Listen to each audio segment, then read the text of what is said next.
ఎన్టీఆర్ అన్న బర్త్డేకి dragon glimpse release అయింది. గ్లిమ్స్ అయితే అద్దరిపోయింది. ఈసారి జస్ట్ ఎలివేషన్ ఒక్కటే కాదు, ఈసారి అయితే క్యారెక్టర్స్ని ఇంట్రడ్యూస్ చేశారు. అండ్ ప్రీవియస్ మూవీస్ చూసుకుంటే ప్రశాంత్ నీల్ గారి ఫిల్మోగ్రఫీలో కొత్త వరల్డ్స్ని క్రియేట్ చేస్తున్నారు. నరాచి, ఖాన్ సార్ అండ్ ఇప్పుడు కూడా ఒక కొత్త వరల్డ్ని క్రియేట్ చేస్తున్నారు. కామన్ పాయింట్స్ చూస్తే one of the point larger than life character with రానెస్. And ఆయనకి బ్లాక్ కలర్ మీద ఉండే ఆబ్సెషన్ అయితే అందరికీ తెలుసు. రీసెంట్గా ప్రశాంత్ నీల్ గారు ఒక ఇంటర్వ్యూలో చాలా ఇంట్రెస్టింగ్ ఫ్యాక్ట్స్ని షేర్ చేశారు. సో ప్రీవియస్ మూవీస్లో టీజర్ అండ్ గ్లిమ్స్ లాగా ఈసారి జస్ట్ ఒక ఎలివేషన్ సీన్తో పని కానిచ్చేయలేదు. ఎందుకంటే ఈసారి ఆడియన్స్ కోసం ఆ వరల్డ్ బిల్డింగ్ క్లియర్గా అర్థం చేసుకోవాలి అని క్యారెక్టర్స్ని గ్లిమ్స్లోనే చెప్పేశారు.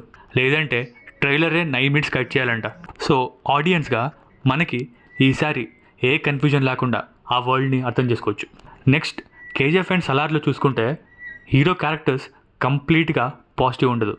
కొన్ని గ్రే షేడ్స్ ఉంటాయి, కొన్నేంటి చాలానే ఉంటాయి. కానీ డ్రాగన్లో మాత్రం ఇప్పటి వరకు ఆయన రాసిన క్యారెక్టర్స్లో ది మోస్ట్ డార్క్ క్యారెక్టర్ అంట. సో చాలామందికి అనిపించి ఉండొచ్చు ఆ డార్క్ ప్యాలెట్తో మూవీస్ మొత్తం సిమిలర్గా ఉంటాయని.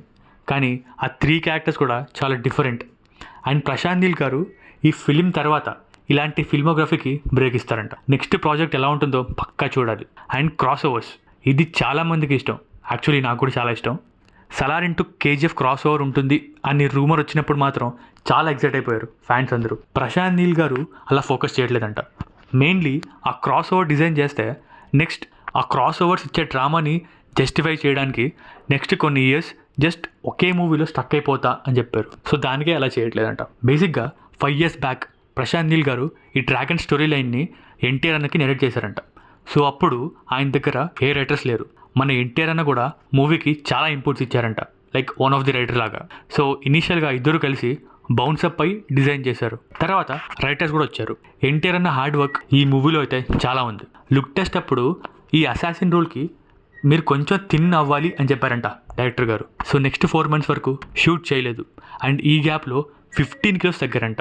చాలాసార్లు డైరెక్టర్ వద్దు ఆపేయండి అని చెప్పారంట. కానీ ఆ క్యారెక్టర్ అండ్ ఆ విజన్ కోసం చేయాల్సిందే. ఆ డెడికేషన్ అలాంటిది ఎన్టీఆర్ అన్నది. ఫ్యాన్ బాయ్స్ వాళ్ళ ఫేవరెట్ స్టార్స్ని డైరెక్ట్ చేస్తే ఎలా ఉంటుందో రిజల్ట్ అని అందరికీ తెలుసు. Best example OG. So Prashanth Neel గారు మన ఎన్టీఆర్ అన్న ఫ్యాన్ 25 yearsగా. అండ్ గ్లిమ్స్లో హీరో పేరు లూగర్ అని ఉంది. సో అది యాక్చువల్గా ఒక పిస్టల్ పేరు, అందరికీ తెలిసే ఉంటుంది. సో ఆ బ్యాక్ డ్రాప్ మొత్తం తెలుసుకోవడానికి మూవీలోనే తెలుసుకోవాల్సిందే. ప్రశాంత్ నీల్ గారు ఈ మూవీ తర్వాత నెక్స్ట్ ఏ జోనర్లో చేయొచ్చు అంటే ఆయన ఒక మైథాలజీ అప్పుడే రాశారంట. మోస్ట్లీ దానిపైన వర్క్ చేయొచ్చు అని చెప్పారు. కానీ ఎక్కడ షాక్ అంటే Dragon will be the most patriotic movies I have ever made అని చెప్పారు. ఇది మాత్రం చాలా హై ఇచ్చింది. అంతా ఓకే, గ్లిమ్స్లో రిలీజ్ డేట్ ఇచ్చారు, next year June. Postpone ఒకటే అవ్వకపోతే చాలు. ఇప్పుడు ఎక్స్పెక్టేషన్స్ ఎక్కడో ఉంది. అన్ని డీటెయిల్స్ పక్కన పెడితే ఒక జనరల్ ఫ్యాన్గా ఎన్టీఆర్ అన్న అండ్ ప్రశాంత్ నీల్ కాంబో అంటేనే ఎక్సైటింగ్గా ఉంది. ఏం ఉన్నా ఏం లేకపోయినా ఈ ఫీలింగ్ అయితే ఉంటుంది. So once again waiting for that madness.